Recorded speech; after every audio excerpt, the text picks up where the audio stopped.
Jadi kasihnya, matanya bagaikan sinar matahari, kata kitab Wahyu. Matanya bersinar, artinya tidak ada yang tersembunyi bagi dia. Dia melihat sampai ke dalam hati kita. Tidak ada yang bisa kita sembunyikan segala dosa pelanggaran kita. Dan sekaligus matanya juga penuh kasih untuk menolong kita. Nah, mari kita lihat firman Tuhan sedikit pada hari ini. Sebenarnya firman Tuhan ini cocoknya dikotbahkan begitu tanpa PowerPoint, tetapi saya mempertahankan supaya selalu melihat poin-poin pentingnya. Amin. Mari kita lihat Mazmur 62 ayat 1 sampai 13. Kita nggak bisa membaca semua ayat ini ayat 1 sampai 13, tapi kita baca saja ayat satunya. Kita baca sama-sama 2, 3 ya. Hanya dekat Allah saja aku tenang, daripada nama keselamatanku. Amin. Ini adalah pengakuan pemazmur, ya. Di mana pemazmur ini, mazmur adalah puji-pujian, ya. Mazmur. Jadi dalam Perjanjian Baru dijelaskan perbandingan antara mazmur, nyanyian, kidung, ya. Nyanyikanlah mazmur, nyanyikanlah kidung, nyanyikanlah pujian. Sebenarnya sepertinya sama, tetapi berbeda, ya. Jadi umumnya mazmur ini ya nyanyian, pujian, pengagungan kepada Tuhan, ya. Pemazmur ini ya kemungkinan Raja Daud. Dia telah mengalami banyak hal dalam kehidupannya, namun pada akhirnya dia menyimpulkan hanya di dalam Allah saja, hanya dekat Allah saja kita mengalami ketenangan. Bisa saja raja itu punya harta yang banyak, punya kekuasaan, punya uang, punya anak, punya istri. Dia memenangkan peperangan, tetapi dia menunjukkan hanya dekat Allah saja aku tenang. Jadi semua yang ada padanya yang dia dapatkan tidak bisa memberi ketenangan yang sesungguhnya. Tetapi dia mengatakan hanya dekat Allah saja aku tenang. Karena Raja Daud ini adalah seorang pemuji. Sejak kecilnya, waktu dia dipanggil jadi penggembalaan untuk diurapi jadi raja, dan dia ini dilukiskan sedang memegang pecahan, ya. Dilukiskan sedang memegang pecahan. Artinya dia itu seorang pemuji penyembah. Jadi orang yang sering memuji penyembah itu bisa melihat kedalaman Tuhan. Jadi makanya anak Tuhan itu, GBD Parawat itu suka memuji, menyembah. Amin. Siapa namanya yang komponis dunia? Siapa kira-kira yang terkenal? Ada seorang yang terkenal. Dia menciptakan ya itu kali Beethoven, ya. Dia jadi sebelum dia percaya pada Kristus, dia kan sudah menggeluti di bidang pujian nyanyian ini. Karena nyanyian ini kan menyangkut jiwa, ya. Nah, dia mengatakan nyanyian itu membuat seseorang dekat dengan Tuhan, padahal dia belum mengerti tentang Tuhan pada waktu itu. Artinya, makanya nggak boleh sembarang nyanyi, ya. Misalnya kalau saudara nyanyi dunia, jiwa saudara itu terbuka, ya. Jiwa saudara itu terbuka. Jadi nyanyian itu membuka jiwa, ya. Bisa terbuka kepada kuasa kegelapan, bisa terbuka kepada Allah. Itu seorang pernyataan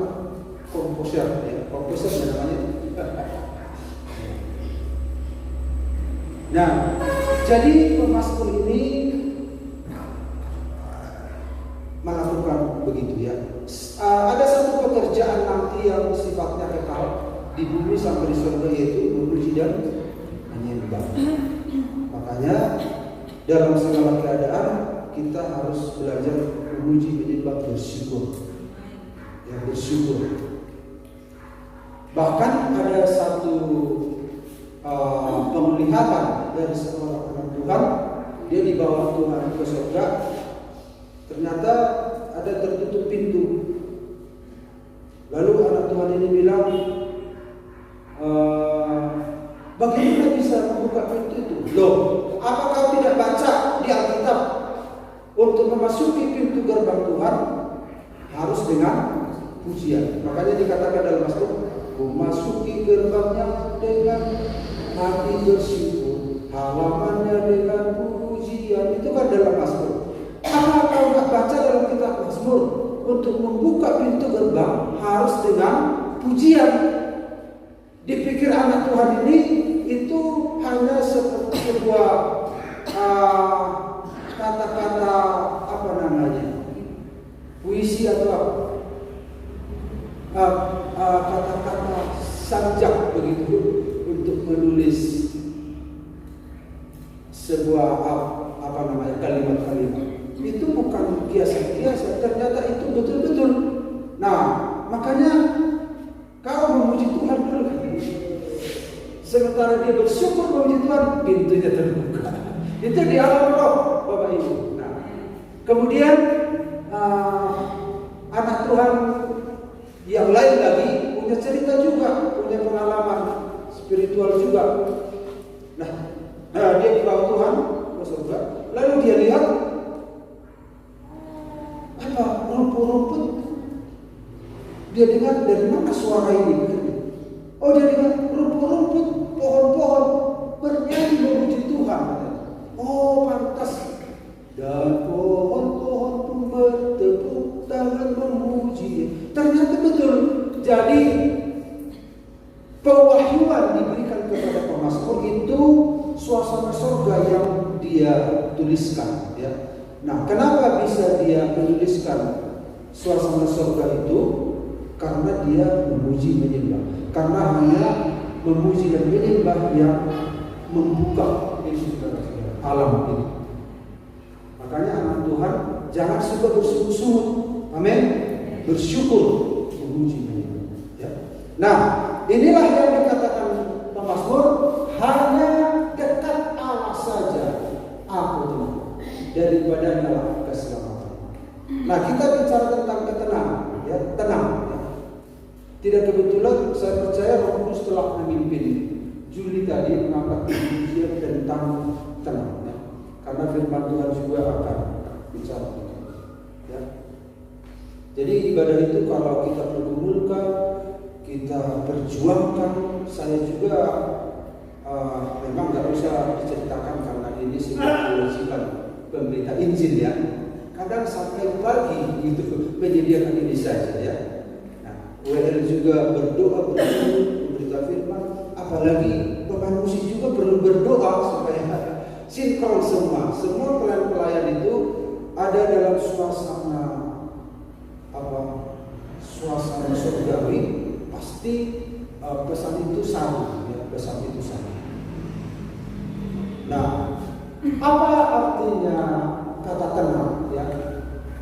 Dalam bahasa Ibrani ini bukan begini, ya, bahasa Ibrani, ya, karena di situ mungkin tidak tersedia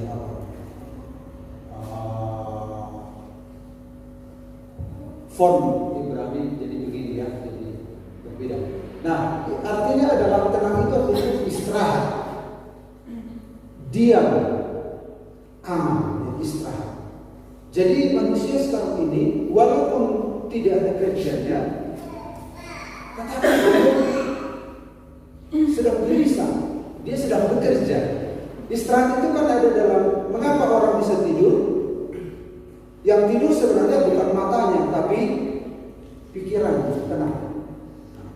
Walaupun dia berbaring begini, belum tentu dia sudah tidur, karena yang tidur itu sebenarnya jiwanya, pikirannya. Jadi banyak orang sekarang ini walaupun tidak ada kerjanya, ada orang yang kerja, ada orang tidak kerja. Walaupun tidak ada kerjanya, pas tidak bekerja, tapi sedang bekerja, capek, gitu. Tidak ada istirahat. Kenapa terjadi kecapean ini, kegelisahan ini, padahal fisik kita mungkin sedang duduk, tapi capek begitu. Sementara ada anak Tuhan yang bekerja memang, tapi tenang. Gitu. Jadi ketenangan di sini bukan ketenangan fisik, tapi ketenangan dalam jiwa. Istirahat. Makanya Allah membawa Israel kepada tempat perhentian istirahat. Di tanah Mesir mereka itu sudah secara fisik mereka sudah habis-habisan, secara jiwanya juga mengeluh dan merasa. Tapi Tuhan berjanji, aku akan membawa kamu ke perhentian, ya, istirahat, diam. Jadi ketika seorang ada dalam Tuhan, dia menerima Tuhan Yesus sebagai Tuhan dan Juru Selamat, sebenarnya dia sudah masuk ke dalam perhentian. Yesuslah perhentian itu. Karena di dalam Yesuslah ada semua apa yang kita butuhkan. Tapi kenapa kenyataannya orang sudah percaya pada Yesus tapi tidak ada perhentian? Nah, itu nanti yang akan kita lihat. Nah, dalam bahasa Yunani anapaulo, istirahat, bahasa Inggris perhentian, waktu turun minum, pause. Jadi kalau ada orang sedang main bola, begitu ada kan waktu turun minum, ada pause. Istirahat. Di dalam Tuhan kita istirahat. Berapa lama kita dalam Tuhan, terus menerus yang Tuhan mau. Karena Tuhan yang bekerja. Bukan berarti kita ngabur ya, tetapi jiwa kita itu tenang. Jiwamu mendapat ketenangan, kata Tuhan. Jadi jiwa itu yang tenang. Jadi kita itu punya pengharapan, yaitu Yesus Kristus. Jika kita lemparkan saud kita kepada Dia, maka jiwa kita tenang. Apalagi di berita tahun 2023 itu krisis internasional. Dan negara paling rendah sekarang, paling tinggi, paling anjlok sekarang adalah Inggris, padahal negara maju. Inggris negara maju sedang anjlok, sedang kacau sekarang setelah meninggal Ratu Elizabeth. Padahal di mana maju? Indonesia masih sementara ini aman. Tetapi kalau masalah ini mendunia, sedikit banyak berdampak juga ke Indonesia. Dan pasti jiwa kita tergoncang. Beda dengan goncangan yang ada di Taruto, ya. Ada goncangan di Taruto, ya bisa juga, tetapi bukan goncangan itu yang dimaksud, tapi goncangan seluruh dunia, goncangan ekonomi. Di bangsa-bangsa sekarang sedang bersiap-siap. Menteri Keuangan seringkali menyuarakan tentang persiapan-persiapan ini, karena Sri Mulyani tahu kan tentang ekonomi. Sementara orang sibuk dengan apa? Sambo, sibuk dengan apa lagi? Lukas di Papua, Kristen semua. Datang gubernur waterpaunya Kristen pula, pencerahan juga. Jadi semua Kristen, Sambo Kristen, istrinya Kristen, Joshua Kristen, Eliezer Kristen, semua Kristen. Jadi ternyata Kristen ini masih banyak kekurangan-kekurangannya. Kenapa Tuhan singkapkan ini? Supaya orang Kristen sadar, beginilah sebenarnya gambar itu. Nah, jadi saudara-saudara, itulah ketenangan dalam jiwa. Memang masih ada masalah, tapi ada ketenangan. Dalam tinggal tenang terletak kekuatan. Kekuatan apa? Kekuatan keyakinan kepada Tuhan. Hari lalu kita sudah dengar firman Tuhan. Tuhanlah yang menciptakan langit dan bumi serta segala isinya. Nah, artinya adalah bahwa kalau Tuhan menciptakan, berarti Dia pemilik dan Dialah yang punya, katanya kan. Dia yang mendasarkannya di atas lautan. Dia yang punya, bukan iblis yang punya, bukan malaikat yang punya. Jadi kalau iblis seringkali dipuja-puja orang, pergi ke dukun, aku lejo hamora dia lejo istana, pergi dia ke dukun supaya dikasih. Nah, iblis hanya memindahkan apa yang Tuhan punya. Ya, bukan punya dia itu, Tuhan yang punya. Tuhan memberikan kepada anak-anak Tuhan. Dan kalau kita ingin kebutuhan, kita membutuhkan sesuatu, minta sama yang punya, bukan pada iblis. Karena Bapa kita lah yang punya. Nah, kalau kita tahu bahwa Allah kita yang punya segala sesuatu, berarti nggak kemana-mana, tenanglah ini jiwa. Kemarin kami bicara tentang dengan Bapak tentang ini, ya. Tentang kita punya sesuatu, kita punya sesuatu. Kenapa kita tidak lebih senang kalau Yesus yang punya kita punya? Kenapa kita seringkali lebih senang kalau kita punya ini, sementara Yesus kita abaikan? Itu berarti bahwa terbukti bahwa Yesus sebenarnya kita nggak ingini. Terbukti bahwa Yesus itu tidak segalanya dalam hidup kita. Kalau kita punya uang segini, kenapa kita tenang? Kenapa kalau uang tidak ada tapi kita tahu Yesus kita punya? Kenapa kita nggak tenang? Berarti sebenarnya Yesus itu belum kita punya sebenarnya. Nah, jadi andai kata pun kita nggak punya sesuatu, kita sadar kita mempunyai sang pemilik Yesus, sebenarnya kita tenang. Amin. Selama Yesus masih ada, kita tenang. Dan Dia tetap ada, tidak mungkin tidak ada. Sementara yang lain itu, harta benda itu akan berubah-ubah. Kenapa banyak anak Tuhan? Dia sudah punya Tuhan, tapi jiwanya nggak tenang. Padahal harusnya anak Tuhan itu tenang. Nah, mari kita lihat Bapak Ibu, ada satu ayat menjadi jawaban dari bagaimana supaya kita mendapat ketenangan yang sesungguhnya. Alkitab mengatakan dalam Matius 11 ayat 8 sampai 30, marilah kepadaku semua yang letih lesu dan berbeban berat, aku akan memberi kelegaan kepadamu. Pikullah kuk yang kupasang dan belajarlah padaku, karena aku lemah lembut dan rendah hati, dan jiwamu akan mendapat ketenangan. Sebab kuk yang kupasang itu enak dan bebanku pun ringan. Nah, Bapak Ibu perhatikan, ada kelegaan, ada ketenangan di sana. Ya. Jadi kalau pemazmur di perjanjian lama hanya dekat Allah saja aku tenang, dalam perjanjian baru diungkapkan figur pemberi ketenangan itu, pribadi yang membawa ketenangan itu, namanya dikasih tahu. Ya. Kalau dalam perjanjian lama hanya Allah, Allah kan bukan nama.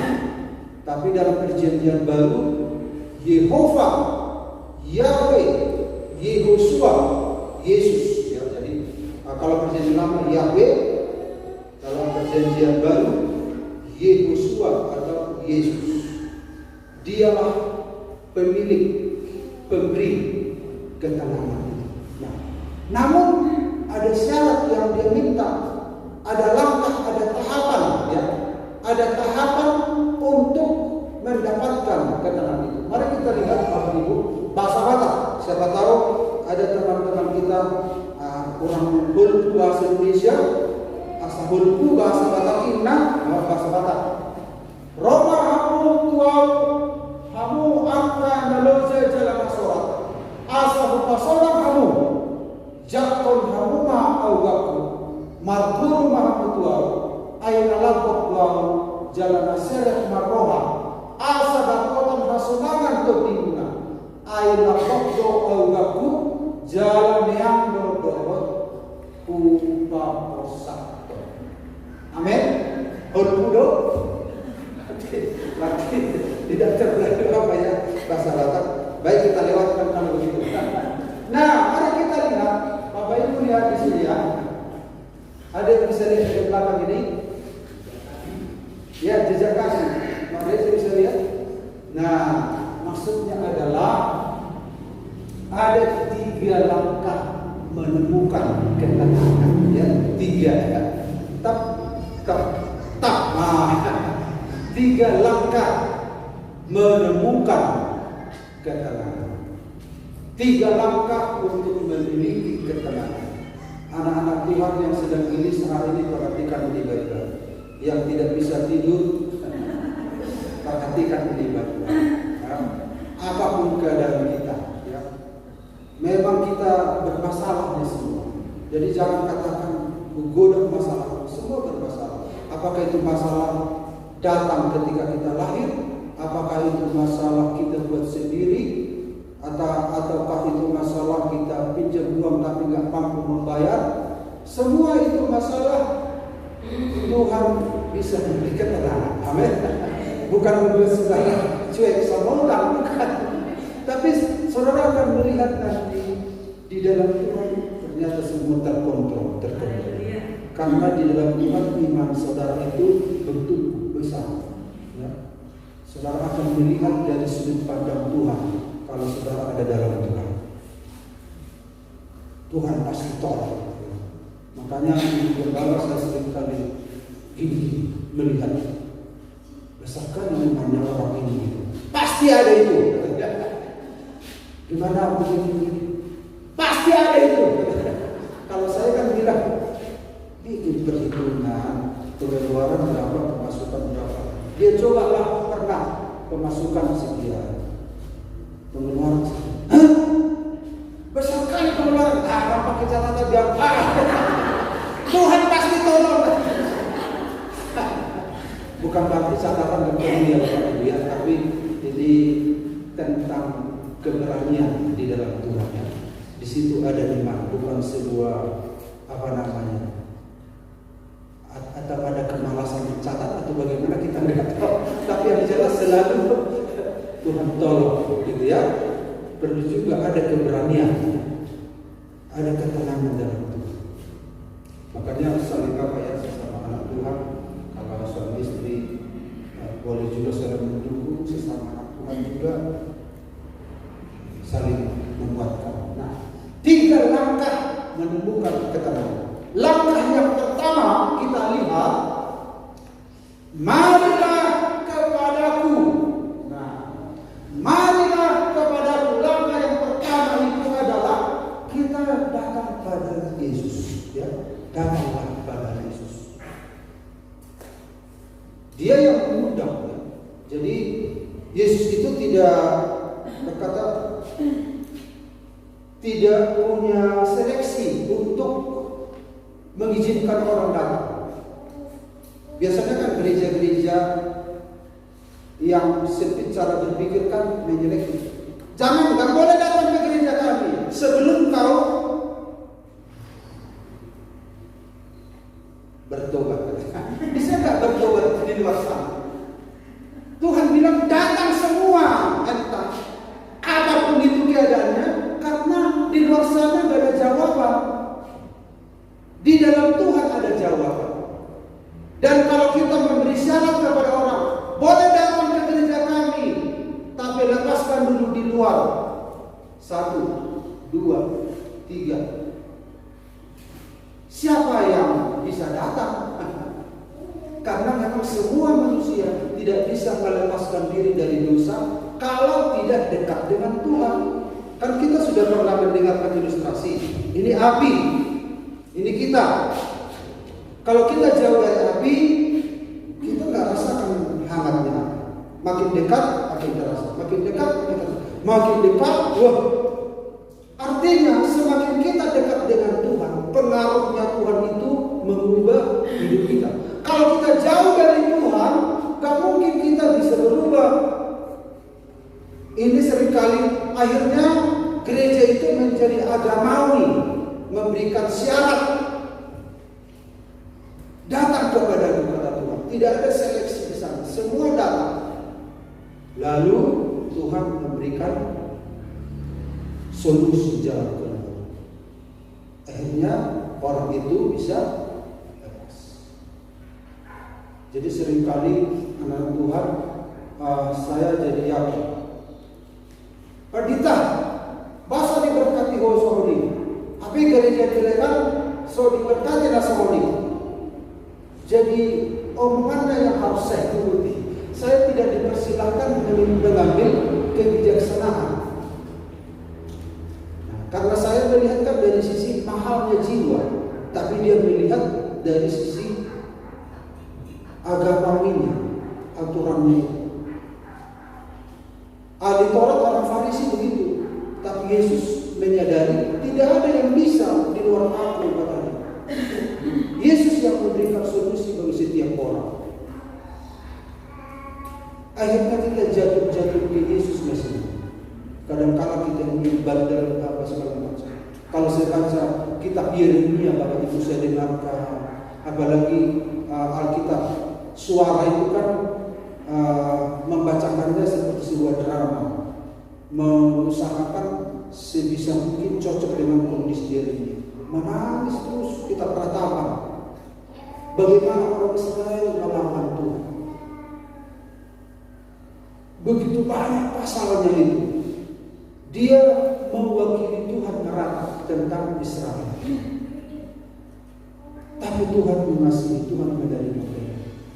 Makanya firman Tuhan minggu lalu tentang anggap remeh. Orang Israel itu anggap remeh.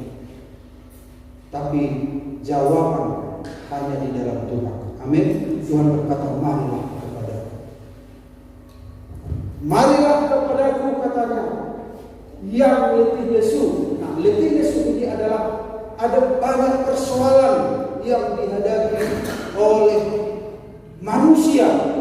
Ini persoalan hidup ya, yang dihadapi manusia. Seperti saya katakan, semua kita punya persoalan.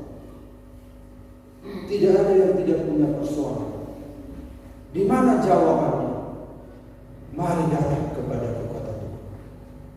Kemudian persoalan yang kedua yaitu beban berat. Nah, kalau kita lihat konteksnya ini, beban berat ini adalah hukum Taurat sebenarnya, hukum Taurat. Jadi orang Yahudi memberikan kepada orang Israel yaitu beban yang susah untuk dilakukan. Dia sendiri susah melakukan dan ditaruh di pundak orang Israel. Jadi aturan-aturan dari hukum Taurat itu dipaksa untuk dilakukan. Akhirnya orang ini makin tertuduh, makin berat bebannya. Di sisi lain persoalannya besar. Kemudian di sisi lain dia berhadapan dengan hukum Tuhan, berhadapan dengan tuntutan Tuhan untuk hidup sesuai kehendak Tuhan. Makin berat. Jadi di sini ada dua persoalan. Persoalan kehidupan dan persoalan tentang melakukan tuntutan hukum Taurat. Makin berat, makanya orang Yahudi itu begitu beratnya. Tentu ini adalah orang-orang yang rindu menyenangkan hati Tuhan ya.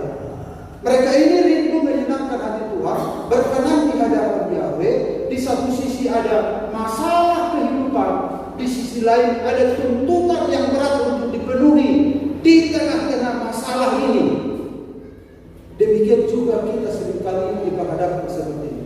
Di sisi lain masalah kita berat sekali di satu sisi, namun di sisi lain kita dituntut Tuhan untuk melakukan kebenaran ini.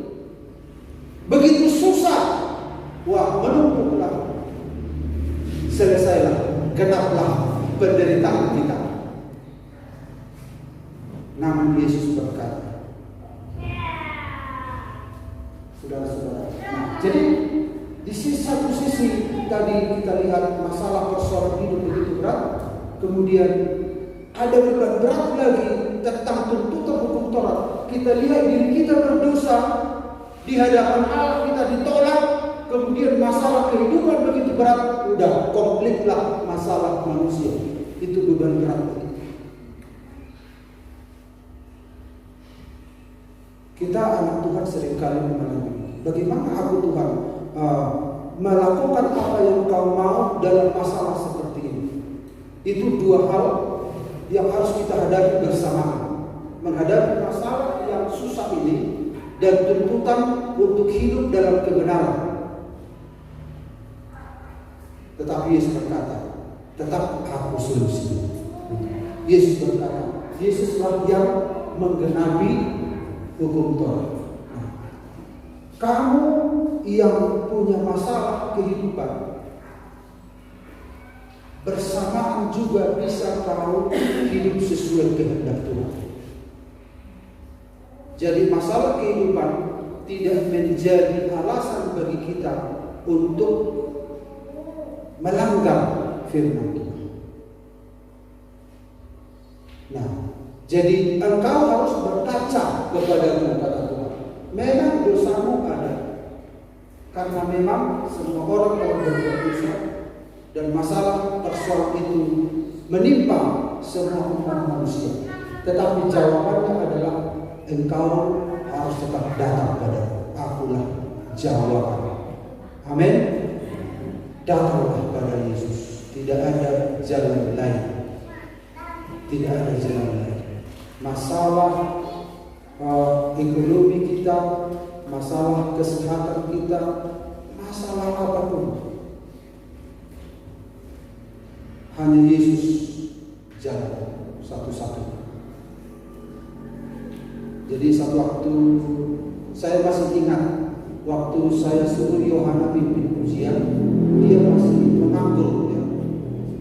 Tapi dia saya nilai dia taat kepada apa yang kami komandokan. Lalu ketika dia menyanyi, itu saya ingat sampai sekarang lagunya itu, saya merasakan hadirat Tuhan ketika dia mengangkat nyanyian itu. Engkaulah jawaban di setiap doaku. Nah, jadi dia tidak menyalahkan saya untuk menarik dia pulang, tetapi dia selalu melihat kepada Tuhan. Dan satu waktu ternyata dia dikejar-kejar pekerjaan juga. Nah, itu satu hal. Mungkin pengalaman anak Tuhan beda-beda, tapi artinya adalah tetap Yesus jawab. Kalau dinyanyikan itu, itu nyanyian dia itu, gitu. Karena memang dia membawakan pertama dia Cibata, dan itu bagi saya luar biasa. Saat ku menyembah, Roh bekerja, Tuhan ku percaya, kuasa-Mu sempurna. Makanya Yesus datang karena memang tidak ada solusi di dunia ini. Dia datang. Marilah kepada semua yang letih lesu dan berdoa. Aku akan memberi kelegaan, ketenangan. Jadi kelegaan, ketenangan itu sama. Dia memberikan tenang dalam jiwa kita. Amin. Jangan lari kemana-mana, datang. memuji, menyembah dalam segala keadaan, mengucap syukurlah dalam segala hal.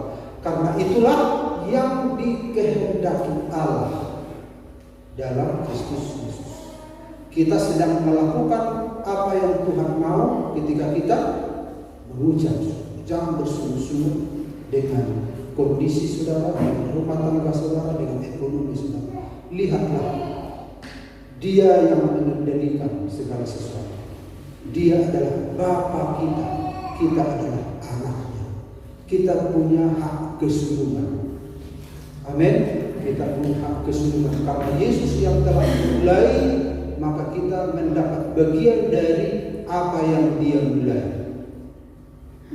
Kita mendapat roh anak surga dari Yesus Kristus. Lalu yang kedua, secara singkat saja, pikullah kuk yang kupasang, ya, dalam terjemahan baru ayat 30. Sebab kuk yang kupasang itu enak dan bebanku pun ringan. Dalam Indonesia, bahasa Indonesia yang lain, pikullah ku. Nah, beda ya Bapak Ibu. Bahasa Inggris juga begitu, ya. Dalam terjemahan ini, pikullah ku atasmu, karena kuku itu nyaman dan bebanku itu ringan.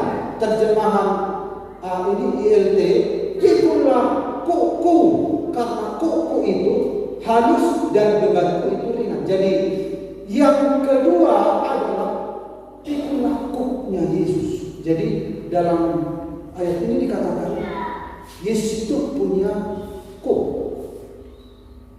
Apa itu kuk? Nanti kita lihat.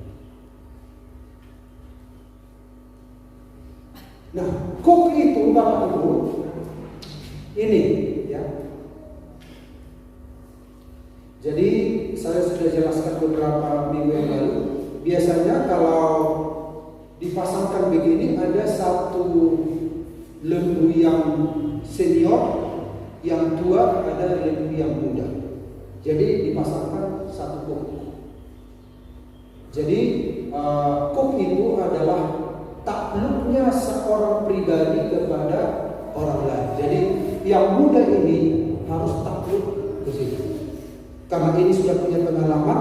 Kenapa seringkali dipasangkan dengan yang muda? Karena ini belum punya pengalaman. Ini sudah punya. Jadi ini harus takluk kepada ini. Kalau tidak, dia akan menderita nanti. Dia akan gelisah. Jadi kalau dia menaklukkan diri seirama dengan langkah-langkah ini, maka dia akan tenang, akan mendapat ketentraman. Awalnya itu pekerjaan yang susah, apalagi masih muda. Anak-anak Tuhan pun seperti itu. Kalau baru-baru pertama dalam Tuhan, kalau dipasangkan kuk begitu, kuk katanya yaitu Yesus, kuknya Yesus dipasangkan ke kita masih gelisah. Bagaimana ini? Masa anak Tuhan begini? Masa begini? Masa begini? Ketika engkau muda, engkau akan mengikat tali pinggangmu, kata Tuhan kepada kita. Tapi kalau engkau sudah tua, orang lain akan mengikat pinggangmu, engkau akan ditahan, katanya. Semakin ketika kita masih muda, kita masih sesuka hati kita menyetir kehidupan kita. Tapi ketika sudah tua, artinya sudah semakin dewasa orang lain, Allah sendiri yang mengikat dan kita dibawa kemana dia suka kita dibawa. Semakin dewasa seseorang, dia akan memberikan dirinya diikat oleh Tuhan, dituntun oleh Tuhan. Tapi kalau masih muda, dia akan meronta. Seperti ini, dia akan meronta. Awalnya kita ikut Tuhan itu meronta, belum mau seirama berjalan. Tetapi ketika kita mulai makin dewasa, akhirnya kita sudah menghafal bagaimana pergerakan yang senior itu, yaitu Tuhan. Oh begini. Satu waktu murid-murid protes, kenapa engkau engkau membasuh kaki kami? Lalu Yesus bilang, engkau tidak mengerti sekarang, tapi engkau akan mengerti kelak. Artinya, apa yang kau lakukan sekarang engkau tidak mengerti, tapi kapan-kapan engkau akan mengerti. Artinya, murid ini diberi kesempatan untuk dewasa sesuai dengan waktu. Akhirnya belakangan mengerti. Seringkali kita mengerti belakangan apa yang Tuhan sedang kerjakan. Awalnya kita berontak, kenapa ini Tuhan? Kenapa begini? Tapi makin lama tapi ku mengerti sekarang, kau tolong padaku. Kini ku melihat dan ku merasakan indah rencana-Mu. Ternyata Tuhan punya rencana yang sebelumnya kita tidak sadari. Kita hanya bisa melihat dengan mata kita. Beginikah yang ikut Tuhan? Beginikah? Tapi Tuhan senyum-senyum saja. Nanti lihat. Kau belum tahu sekarang, tapi kau harus tetap setia. Akhirnya kita mengerti, oh begini. Begini. Nah, saudara-saudara, takluknya seorang pribadi kepada orang lain, kemudian ketaatan paksa. Kuk itu ketaatan paksa awalnya ya. Ini ketaatan ini taat tapi paksa karena satu kuk. Tapi pada akhirnya bukan paksa lagi. Firman Tuhan ini terjadi sebuah paksaan bagi orang yang hidup dalam daging, tetapi menjadi sebuah kesenangan bagi orang yang sudah semakin dewasa. Makin senang, makin biasa dia menyesuaikan diri dalam koridor itu, makin terbiasa. Ketika ada sesuatu yang berbeda, loh kok berbeda? Karena dia sudah terlatih di dalam hidup kebenaran. Lalu dia bisa mengerti, oh ini sudah benar ini. Karena dia sudah terlatih di sana. Kemudian saudara-saudara, perintah. Jadi kuk itu adalah sebuah perintah. Nah, apa artinya ini dalam konteks orang Yahudi? Karena firman Tuhan ini disampaikan Yesus kepada murid-murid, kepada orang Yahudi, pikullah kuk yang kupasang. Kuk yang dimaksud adalah hukum Taurat, saudara-saudara, peraturan yang harus kita pikul. Tuntutannya begitu tinggi. Hukum Taurat itu kan mata ganti mata, gigi ganti gigi. Barang siapa yang berdosa seperti wanita ini dilempari dengan batu, semua harus dibalas, harus dibalas, harus dibalas, harus dibalas. Makanya saudara-saudara, kalau kita diminta untuk berjalan bersama dengan hukum yang mematikan ini, di sisi lain kita nggak bisa melakukan, karena tak seorang pun yang bisa melakukan hukum Taurat. Ini adalah Musa. Ayo berjalan bersama aku sesuai dengan pola ini, sesuai dengan tuntutan hukum ini. Ini membuat kita menjadi menderita. Nah, aplikasinya sekarang mungkin kita nggak mengerti hukum Taurat, tapi firman Tuhan kita anggap seperti hukum Taurat. Tetapi Yesus berkata, pikullah kuk yang kupasang. Karena orang Yahudi menaruh kuk di pundak orang. Begitu berat, tuntutan, terus tuntutan. Dan tidak seorang pun yang bisa melakukan hukum Taurat. Begitu berat. Ini dilihat Yesus membuat orang menderita kalau menuntut begini. Makanya dalam Tuhan itu gak menuntut, tetapi dia melepaskan kasihnya, kemudian anak Tuhan meresponi kasihnya, ya? Bukan menuntut. Tuhan tidak menuntut orang melakukan firman-Nya, tetapi dia limpahkan kasih karunia, kemudian kita tidak lanjuti, kita responi. Apa responmu tentang apa yang Tuhan beri? Dari kitanya sekarang, apakah balasanmu katanya? Nah, itu bedanya. Sementara hukum Taurat itu dia digandengkan dengan kita. Jadi jangan perlakukan firman Tuhan ini dengan hukum Taurat sama. Jadi jangan anggap firman Tuhan ini bagaikan dipaksakan digandengkan kepada kita supaya kita seirama dengan Tuhan. Kalau saudara ada pemaksaan, intimidasi begini, di balik itu iblis bisa bekerja. Karena daging kita nggak bisa, daging itu tidak bisa. Hanya roh yang menghidupkan. Namun, saudara-saudara, pikulah kuk yang kupasang. Nah, kuk itu adalah kita menaklukkan diri kepada Yesus yang penuh kasih, yang mengasihi, yang tidak menuntut. Saudara-saudara, ada seorang anak bungsu, dia sudah memboroskan harta ayahnya. Tetapi ketika dia kembali, dia ketakutan, ada rasa tertuduh. Ketika dia melangkah selangkah ke gerbang rumah ayahnya, ternyata ayahnya sudah menunggu sekian lama, setiap hari melihat kapan muncul wajah anaknya itu.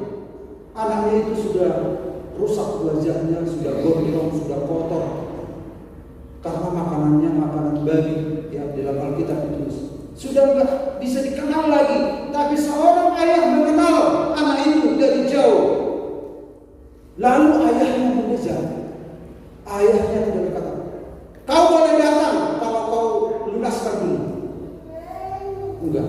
Tapi dia dulu anak itu. Kasih yang dirasakan anak ini. Akhirnya anak ini berkata, Bapa, aku telah berdosa terhadap Bapa dan terhadap ayah. Padahal ayahnya tidak menyinggung tentang dosa. Kasih Allah akan menyadarkan kita tentang dosa. Ya. Kasih Allah akan menyadarkan kita tentang pelanggaran-pelanggaran. Karena Tuhan tahu kita ini sudah berdosa.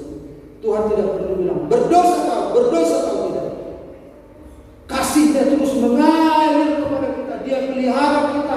Ada berkat umum diberikan kepada kita. Sekalipun kita jahat tapi terus diberkati. Nah, ketika kasihnya melimpah terus pada kita, lalu muncul sebuah kesadaran. Akhirnya kita bilang, aku telah berdosa kepada Bapa dan terhadap Saudara. Nah, kalau kita dipasangkan dengan Yesus yang punya kasih ilahi yang luar biasa, apa kita nggak tenang? Amin.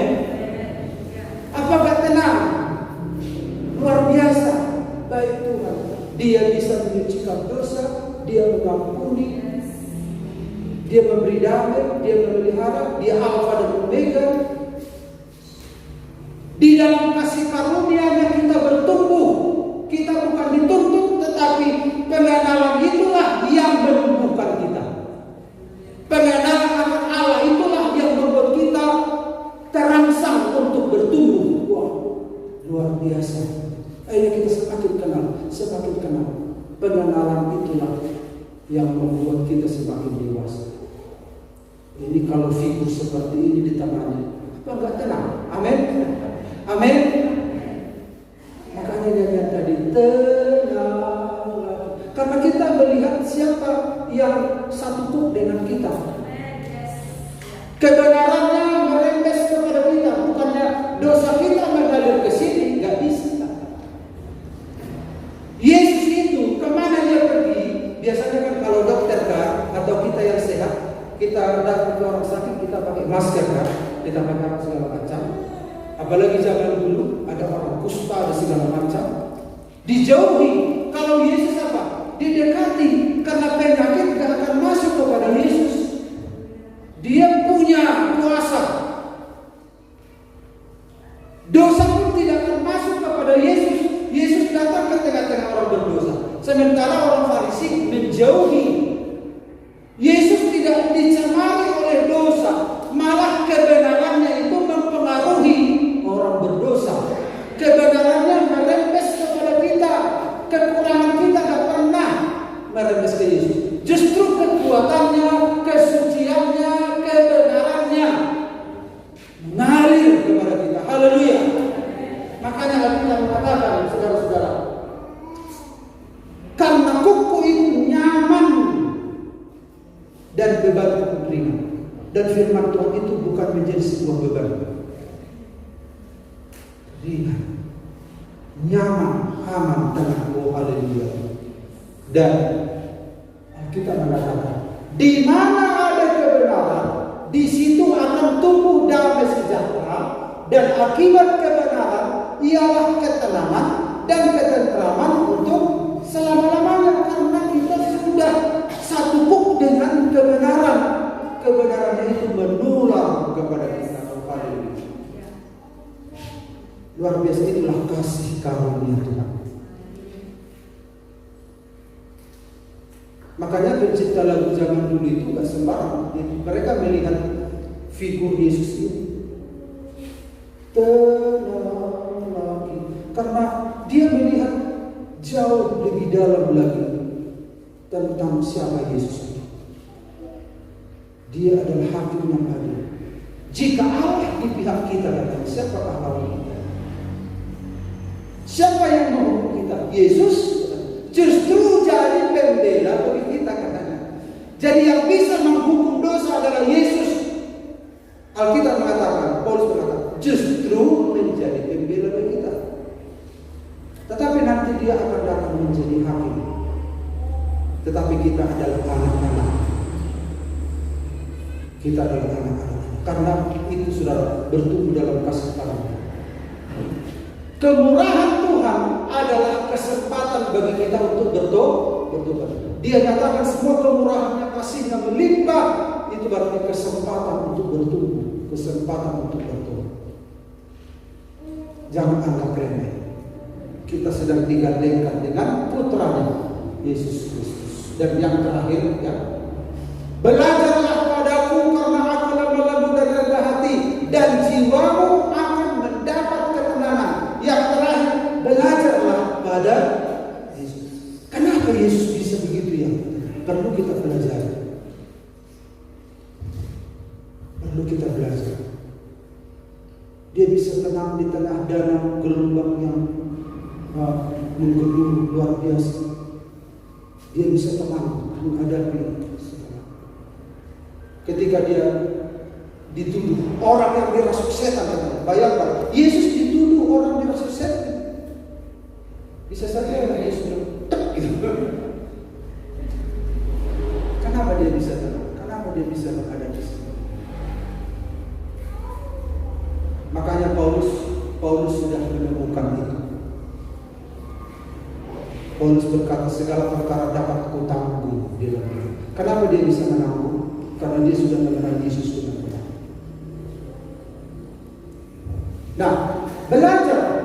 Apa yang kita pelajari dari Yesus? Kelemah lembutannya. Lemah lembut di sini bukan lemah gemulai. Ya, bukan lemah gemulai. Orang yang lemah gemulai, Bapak Ibu lihat hadiah wedai. Bawa dong dari mana? Dari mana? Dari mana? Jangan gitu lah. Ternyata istrinya 25. Istrinya 25. Lemah gemulai, tetapi begitu kondisinya karakter. Yang dimaksud lemah lembut adalah mudah dibentuk. Yesus itu memberi contoh mudah dibentuk oleh Bapa. Seperti wadah yang diputar terus, tangan Bapa surgawi menaruh jadinya begini, dibentuk sesuai kehendak hatinya. Kalau ada kerikil-kerikil dibuang, kita mudah dibentuk. Jadi kalau kita mudah dibentuk, tenangnya kita. Jadi kalau kita memberontak, ayo ada masalah Tuhan. Oh Tuhan, coba begini. Oh Tuhan, bentuklah. Aduh, ku mau hidup setuju Tuhan. Saudara bangga. Tuhan pun tangannya pun yang apa itu seniman. Dia kan seniman ya. Iya, sesuai dengan mudah dibentuk. Kalau saudara mudah dibentuk bagaikan ini, hati saudara tenang. Saudara gak berontak, gak ngelawan, malah mempercepat proses. Saudara langkah yang berikut supaya saudara mendapat ketenangan, belajar pada Yesus. Mudah dibentuk. Dia tidak pernah konfrontasi dengan Bapa. Dia memberi teladan bagi kita. Begitu caranya. Kalau manusia itu seperti ini caranya, kata Yesus, menghadap Tuhan. Dia berikan teladan. Bapa, ampunilah mereka. Terus gitu caranya ya. Gitu caranya. Padahal kau udah diejek-ejek Tuhan. Ikut aku, lihat aku.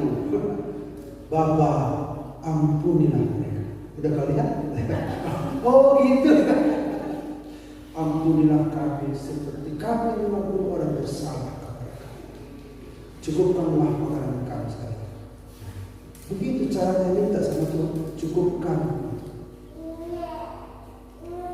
Karena Engkau lah yang mempunyai kerajaan. Kau lihat siapa yang aku bilang punya kerajaan? Bapa. Oh gitu. Bukan kau yang punya kerajaan. Bukan hatimu yang raja. Bukan kau jadi raja. Dia jadi raja. Tiru aku. Udah? Iya, oke. Kata mereka. Tiru aku. Yesus teladan. Dan yang terakhir adalah rendah hati. Artinya mengandalkan Tuhan. Rendah hati. Rendah hati atau rendah hati kan? Juga lebih kan? Mengalah Tuhan. Ada rendah hati itu mengandalkan Tuhan, artinya seperti orang duduk di kursi, dia mengandalkan kursi ini. Nah, ada 3 langkah supaya kita mendapat ketenangan. Silakan tuan musik siap-siap. Yang pertama ada apa tadi Bapak Ibu? Datang kepada Yesus. Jangan datang kemana-mana. Mungkin orang bisa juga kita minta pendapat, tetapi orang itu pun butuh Yesus juga, punya masalah juga. Datang saja, jumpai dia. Amin. Kemudian yang kedua apa? Ikutlah, satu ikut perintah. Taatlah padanya, taklukkan diri pada Yesus. Kita sanggup dengan dia. Lalu yang ketiga, belajar. Belajar itu berarti seorang murid. Belajar tentang kelemah lembutannya, mudah dibentuk, dan tentang kerendahan hatinya. Dia yang mengandalkan Tuhan. Dia selalu mengandalkan Bapa Surga. Bukannya dia nggak bisa, tapi dia memberikan teladan supaya mata murid-murid melihat bagaimana manusia itu mengandalkan Tuhan. Dan akhirnya saudara akan mendapat ketenangan. Karena itu mari kita jadikan nyanyi hati itu tenang berada di dalammu. Kita siap-siap masuk dalam Tuhan Yesus.